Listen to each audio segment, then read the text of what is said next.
teaching or indoctrination? That is going to be the topic of this episode of Chi Life.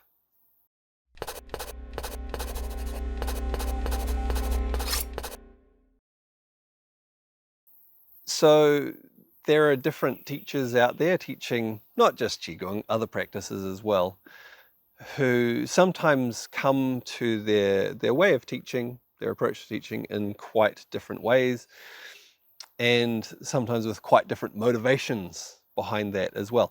And it's not necessarily a case of being well-intentioned or having bad intentions, but sometimes it's that.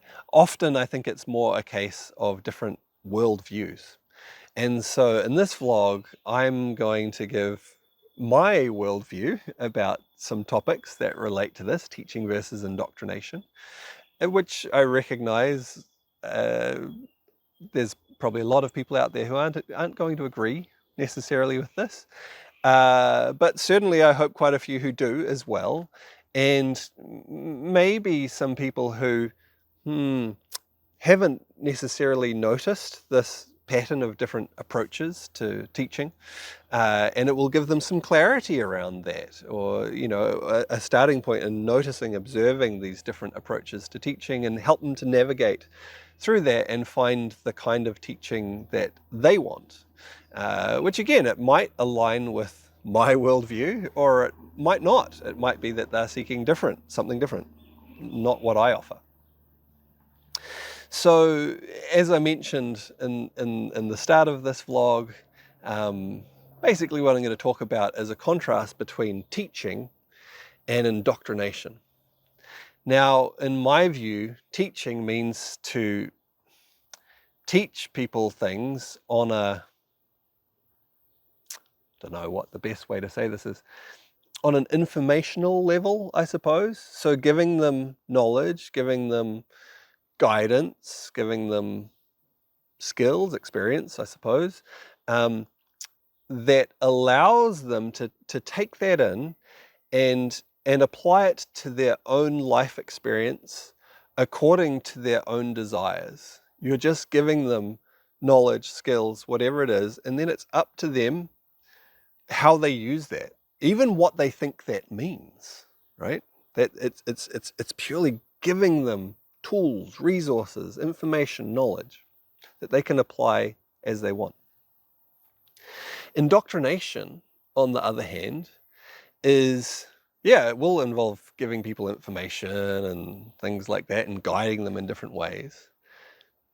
But it will often involve trying to shape someone's worldview, trying to get them to subscribe to a set of beliefs. So rather than just giving them the information, the tools that they can apply how they want, they can apply within their belief system, or as a result of what they experience for themselves, may end up shaping their belief system. It's saying, hey, this is a belief system that you need to believe in order for the stuff that I'm teaching you to make sense, or for you to feel like, you're getting what you need out of it. For me, that's kind of a big distinction between teaching and indoctrination. And some people want to be given a belief system. Some people want to be indoctrinated. They want to go like, hey, here's a belief system and I like that. I'm just going to take that all in. And if that's you, cool, great, if that's what you want. My point of view is that each of us are capable of shaping our own beliefs from our own experience of life. And further, my worldview is that's what we should do. For the most part. There are exceptions, which I'll come back to. But for the most part, we should be shaping our own system of beliefs from our own experiences. And often when someone is indoctrinating, and again, it's not a case of being good intention or bad intention, although it can sometimes be bad intentions. It's coming from a place of thinking, hey, here is a should.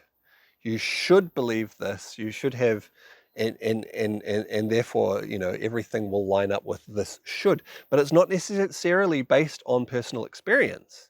And so that should, well, it might not lead you where you actually want to go, or it might not lead you anywhere, or it might lead you somewhere harmful, or you might just so happen that it does lead you where you want to go because it just pans out that way, right? So that's cool.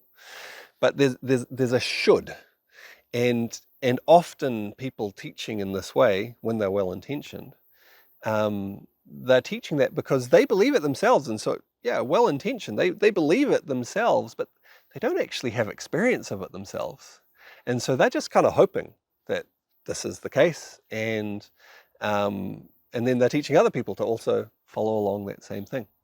Now again, that's well intentioned. Sometimes people do this with bad intentions, and they're like, oh, I'm going to give you some beliefs to believe, and then I'm going to say you need to do this and that to achieve them, and that they're doing that from the intention that this then gives them control over you. You have to do that because of these beliefs. These beliefs create a structure that you then have to do what this person says or subscribe to things that they want you to do. That's unhealthy. And again, I think for the most part, that's not the case. Most part, it's well intentioned, but it's, based purely on belief rather than personal experience. And I think personal experience is, it's the ultimate truth, is what we actually experience for ourselves. And surely that's what we want to seek. And when we're being taught, as in just taught for ourselves, that then directs our attention to our own experience. We take in knowledge, skills, so on, but we apply it to our experience, to our goals, to our aims. And for me, my worldview, that is much healthier. It leads to a richer experience of life, and I think it actually leads us to actually understand more. I think when we're doing things based on just simply on belief, we don't get a solid understanding, a solid knowledge, and we can't progress as quickly. And sometimes we misunderstand some of the things because it's not based on our own experience, and so we go off on a side tangent rather than actually heading where we want to go. Now, as I mentioned, there can sometimes be exceptions to this in terms of like, okay, belief isn't always a bad thing. And that is sometimes when we're working with something that is beyond our, whether it be intellectual or physical or whatever capacity to fully understand just yet, that it can be helpful to have, if maybe someone else who has more knowledge, more skill, more experience, and they say, hey, you need to do this, right? Sometimes that can be really good advice, and having some belief in that and to follow that through, even though we don't understand it fully for ourselves, that can be really helpful. But understanding that ultimately our aim is to understand things for ourselves to get the benefit. But, along the way, getting help from others who have more knowledge than us, that can be helpful at times. So, in relation to this, I would, again, this is my worldview, I would give people some cautions about different approaches to learning things, and particularly for things like Qigong, where it does step into many aspects of our life. It's beyond just physical, like making us healthy. It does naturally lead to areas that affect our whole worldview, our understanding of life, and what many people would probably term our spiritual experience of life. You might use different language for that as well, but that would be common to say, and it starts to affect your spirituality in some sense as well. And what I would caution is to beware or be cautious about practices that are described as a spiritual path, implying that there's a predetermined outcome or predetermined way that you should get there. Because again, very often this is based on belief, which may or may not be correct. Or it's very prone to people using that as a method of control to say, hey, you need to do this because of these beliefs. My opinion, my worldview is that life is a spiritual experience. And so our true spiritual path is simply our path through life.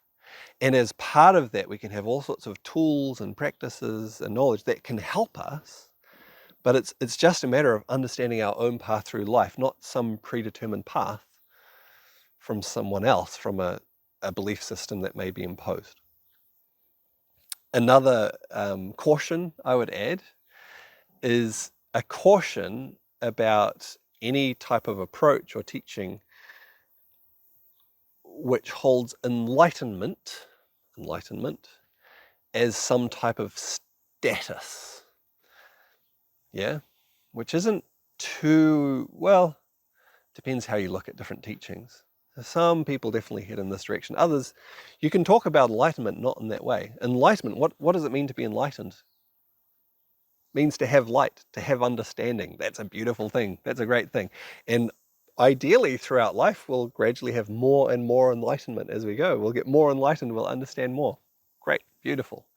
But when we think of enlightenment as a status, it becomes an endpoint rather than a process. I think that becomes unhealthy. Now, different people have different definitions of enlightenment, and sometimes people will have like, oh, when you have this particular type of experience, that's enlightenment. And some of them are quite interesting. They actually relate to specific brain states and so on that give you certain subjective experiences. Like, wow, that's interesting. Is it enlightenment? Well, I mean, people can define things how they want. Not in my definition, it's not. It's a particular interesting state, and maybe some beneficial things come from that.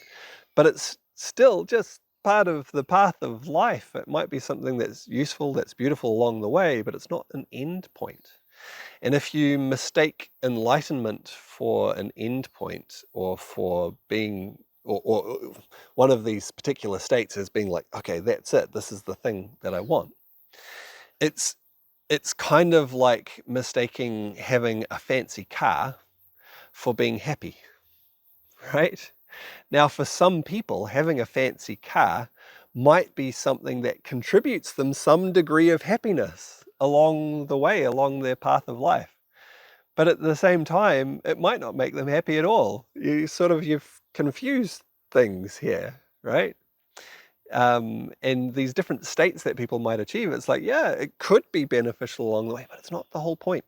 The point is to live your life most richly, most fully, and in alignment with your highest intentions, highest values, highest purpose, possibly as well. That's the real spiritual path.